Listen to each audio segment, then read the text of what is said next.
हाय, hello, नमस्कार. माझं नाव आहे सायली. आज आमच्या गावाची यात्रा आहे, तर आम्ही सगळेजण जात आहोत देवाच्या मंदिरामध्ये. तर आज काय होणार आहे ते बघूया आपण. आणि माझा लूक तुम्हाला कसा वाटतोय हा नक्की मला कमेंट बॉक्समध्ये सांगा. आणि याची शॉर्ट पण आले. तर आता आम्ही जात आहोत आमच्या मुख्य मंदिरामध्ये. इथे येताच एक वेगळी शांत आणि सकारात्मक ऊर्जा जाणवते.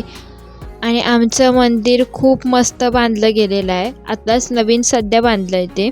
तर खूप निसर्गरम्यात असलेलं हे मंदिर आहे. खूप शांतता आहे आणि खूप सगळीकडे हिरवळ दिसेल. तर मंदिराची सजावट खूप सुंदर केली होती. यावर्षी यात्रा खूपच मोठ्या प्रमाणावर भरली होती. खूप दूरदूरून लोक आले होते. तर सगळीकडेच खूप आनंद, भक्ती आणि उत्साहाचं वातावरण होतंच. मंदिराच्या आत मात्र एक वेगळीच शांतता होती. तर ही आहे आमच्या गावाची यात्रा. तर दुपारची एवढी गर्दी नव्हती, पण संध्याकाळचं बघावं तर खूप जास्त गर्दी होती. आणि दर्शनाला खूप माणसांच्या रांगा लागल्या होत्या. खूप छान सजावट झाली होती. रात्रीच्या फंक्शनसाठी आत्ताचीच अर्धी तयारी चालू झाली होती. मस्तपैकी श्रीकृष्णाची मूर्ती होती, दत्तगुरूंची मूर्ती होती आणि खूप सारं डेकोरेशन अजून बाकी होतं. तर खूप शांत आवाज होता या पाण्याचा पण. आणि आमच्या मंदिरात आल्यावर एवढं शांत वाटलं. आणि त्या पाण्याचा आवाज खूप मस्त वाटतं जेव्हा आपण आपल्या गावाच्या मंदिरामध्ये प्रवेश घेतो. आय डोंट नो असं मी का सांगते, पण खूप छान वाटत होतं. मग पालखी पूजा खूप सुंदर सजवलं गेलं होतं सगळं.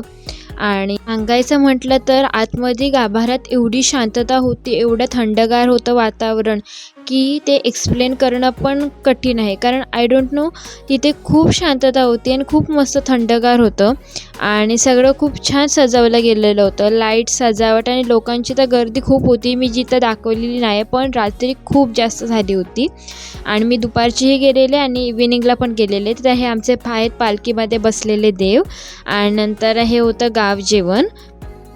तर असं सगळं काही आम्ही एन्जॉय करत आम्ही घेतला मग नंतरला आईस्क्रीम. आणि आईस्क्रीम एन्जॉय करत करत आम्ही आमच्या परत एकदा मेन देवळात आलो दर्शनासाठी. आणि मग दर्शनासाठी आल्याच्या नंतरला सगळे देव खूप छान सजवले गेले होते. लाईटिंग, फुलं, त्यानंतरला देवाला प्रत्येकाला हार, त्यांची पूजा खूप छान सुंदर प्रकारे केली गेली होती. सगळं खूप सुंदर दिसत होतं आणि वनराई पण खूप छान दिसत होती. रात्री यात्रा अजूनच खूप सुंदर दिसत होती. आणि यात्रेत खाण्याची मजा तर वेगळीच असते.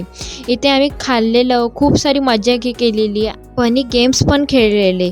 तर आमच्या गावाची ही यात्रा ही फक्त एक उत्सव नाही, तर आमची श्रद्धा, परंपरा आणि आठवणीचा भाग आहे. व्हिडिओ आवडला असेल तर लाईक करा, कमेंट करा आणि चॅनल सबस्क्राईब करायला विसरू नका. बाय.